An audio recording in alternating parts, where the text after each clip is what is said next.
finalement, on découvre plein de monde.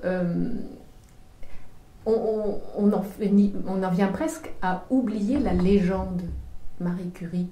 Est-ce qu'il y a une part de désacralisation qui peut vous être reprochée par ceux qui justement vénèrent l'icône? Ou est-ce que simplement vous dites il y avait le génie, il y a la scientifique, il y a la femme et les trois sont indissociables? Quel est votre... Comment vous vous êtes emparé de la légende?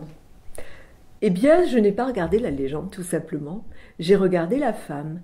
Mais je n'ai jamais été animée de la volonté de désacraliser. Parce que dans désacraliser, il y a l'idée de rendre banal et de piétiner. Je me suis dit, qui est cette femme? C'était une humaine. Elle avait des sentiments humains. Quand on lit ses carnets de comptes, on s'aperçoit que, bon, elle achète des fleurs, elle va sur la tombe de son mari, elle cherche des maisons à louer pour les vacances, elle fait venir un ramoneur pour sa cheminée, elle use ses souliers jusqu'à la corde, elle est très économe. Donc quand elle ne l'est plus, ça veut dire quelque chose d'ailleurs. Hein. Elle va chez la couturière faire des essayages. Un jour, elle s'emballe pour les jupes-culottes, mais elle n'ose pas en parler. Alors, elle en fait faire une pour sa nièce, par exemple. Donc, c'est une humaine. Et ça n'est pas une humaine au sens où on pourrait dire « Ah, ben, elle est bien comme nous ». Non. Elle est supra-humaine parce que c'est un génie. Et elle a nourri ce génie d'une prodigieuse humanité. Je dirais d'abord d'une grande attention aux autres. D'une grande fidélité à ses proches.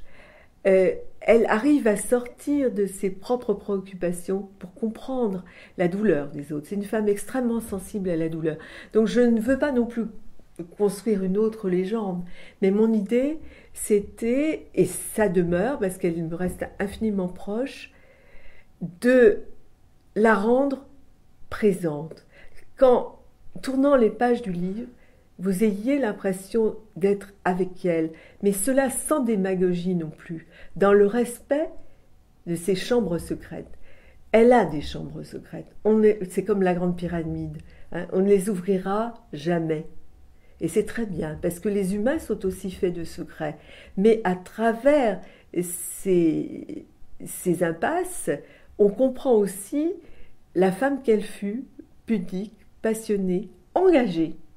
Quand elle aime, c'est à 100%, c'est pas à moitié. Elle est capable de tout risquer, sa carrière, sa réputation pour l'homme qu'elle aime. Et elle a quelque chose d'un chevalier, si vous voulez.